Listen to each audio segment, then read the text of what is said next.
related. So temperature is a relative value. It's related to the average kinetic energy of the particles in a system, and it is independent of the number of particles. Independent of the number of particles in that system. What I mean is the temperature of a small glass of beaker at 10 degrees, that's the same temperature as a massive barrel of water at 10 degrees. We've got a beaker of water at 10 degrees and a barrel of water at 10 degrees. They're both 10 degrees. Doesn't matter that you've got a small amount of water, it's still at 10 degrees. So temperature is independent of the number of particles, so it's a relative number. Whereas heat is a measure of the actual total energy of the system, and therefore it's an absolute value. So it is dependent on the number of particles.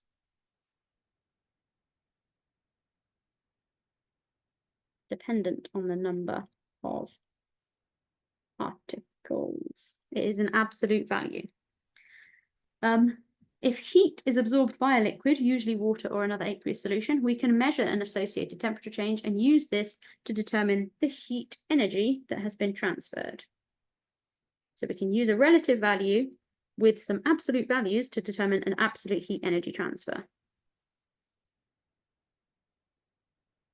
And that is our value Q.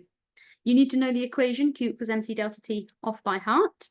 So that is the equation for heat energy transferred, Q equals mc delta T. You need to know what each of those specific things are. So m is the mass of the substance being heated. C is the specific heat capacity of the substance being heated. And delta T is the change in temperature of the substance that is being heated.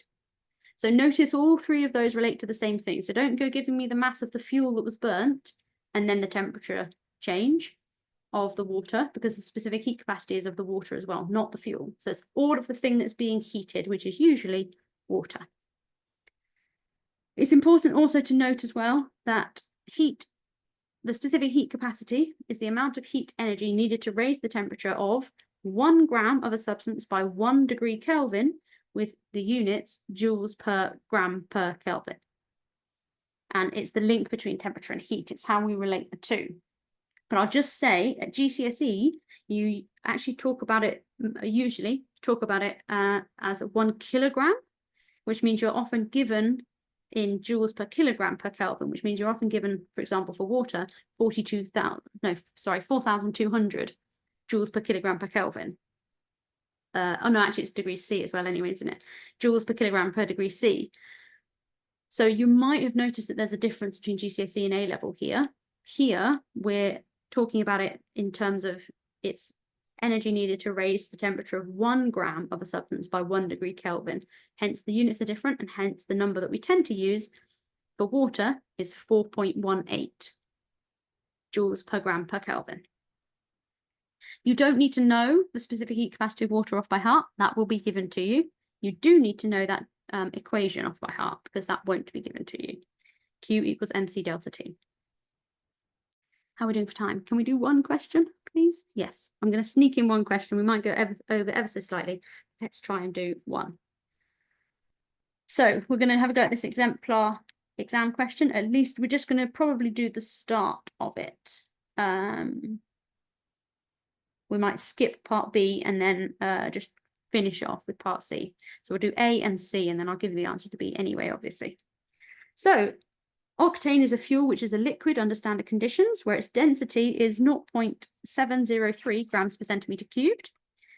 In a calorimetry experiment, 2 centimetres cubed of octane in a spirit burner is burnt in pure oxygen. The spirit burner is below a beaker containing 0.5 litres of water.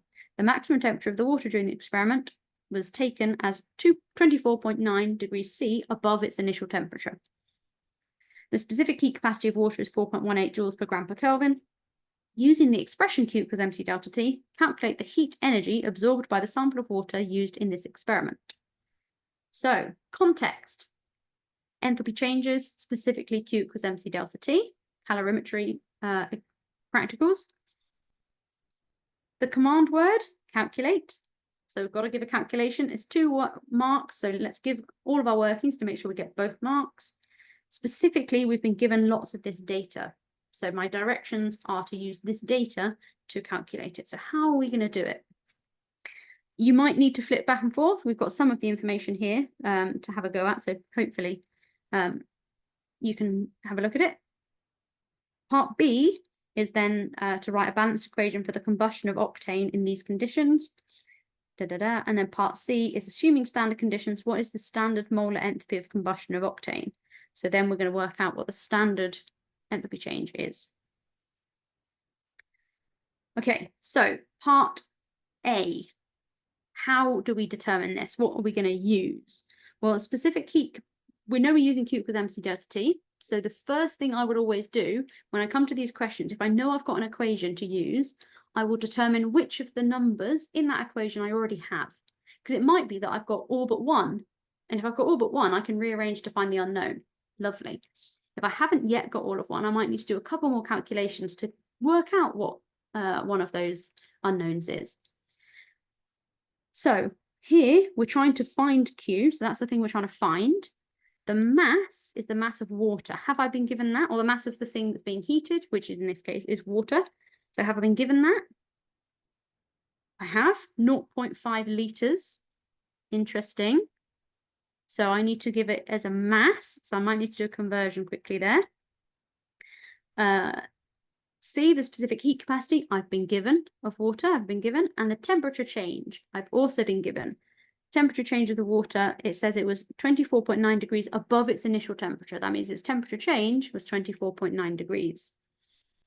Notice, though, they've given it in degrees C. Before we spoke about our temperature change being in Kelvin. Why does it not matter? Why doesn't it matter which we use? Hopefully you're aware that one change in degree C is the same as a change in degree Kelvin. So if you're looking at a temperature change, your temperature change in degree C is going to be the same as the temperature change in degrees Kelvin. So what amounts do we already know? We know the mass of water because 0.5 litres, the conversion of that into centimetres cubed would give us 500 centimetres cubed. The density of water we should know off by heart because it's just 1 gram per centimetre cubed. So that means 500 centimetres cubed will have a mass of 500 grams. The specific heat capacity of water was given and the temperature change we were given as well. So I can just plug it into my equation and should come out with an answer. This is energy because it's specific, Q because MC delta T is determining heat energy. And although it has specified I'm calculating the heat energy that is absorbed, because my temperature change was a positive temperature change, it was increasing, the value of energy I get out should also be a positive value. So positive 52,041, that's the heat energy that was transferred, and it was transferred because it was being absorbed, so it's a positive. Okay, I won't go through writing the balanced equation, but you know it's complete combustion, so you should be able to write it out and then balance it, hopefully yourselves. Assuming standard conditions, what is the standard molar enthalpy of combustion of octane? So from part A, we worked out that Q is equal to 52,041 joules, positive 52,041 joules. So how do we work out the standard molar enthalpy? Now the key there is the molar bit. Molar means per mole. So we need to know how many moles of our fuel was burnt. That means we now need to use the other little equation which we need to memorize, which is delta H is equal to minus Q over N. Now I'm going to put the minus in brackets. I'm a little bit of an annoying person for doing that because technically it should always be minus Q over N, but that's only if you have the correct sign for Q. Now, because I used a positive temperature change, my Q will be positive, and therefore I need that negative to make sure that my enthalpy change is negative, because enthalpy combustion is a negative value, as a negative enthalpy change. But sometimes when students do these, if they've got a negative temperature change, so the temperature decreases, they don't come out with a negative Q, because Q is just representing an energy transfer. It doesn't technically have to have a positive or negative, but the energy transfer should be negative if the temperature is decreasing, and therefore if your Q should therefore be negative. So you should therefore have a negative value here to put into your equation so that you get minus Q over N, so that the enthalpy change for that reaction is positive. It's endothermic. That's correct. That's what we expect. But that only works if you, as a student, have remembered to have a negative Q because you've used a negative temperature change. So I put it in brackets. The best thing to do is to just work out, is this going to be a positive enthalpy change or a negative enthalpy change? And then make sure that your equation, that your final answer is the correct sign. Is it positive or negative? If it's exothermic, the delta H should be negative. If it's endothermic, delta H should be positive. So just to avoid confusion, just always check whether you think your final answer has got the right sign. In this case, heat is given out from the system and into the surroundings, so it must be negative. So we should end up with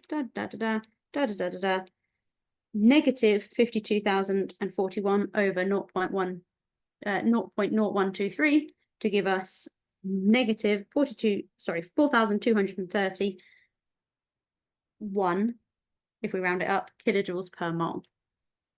So it should be negative as a final answer because it's exothermic, so my final answer should be negative, so I need to make sure that it is.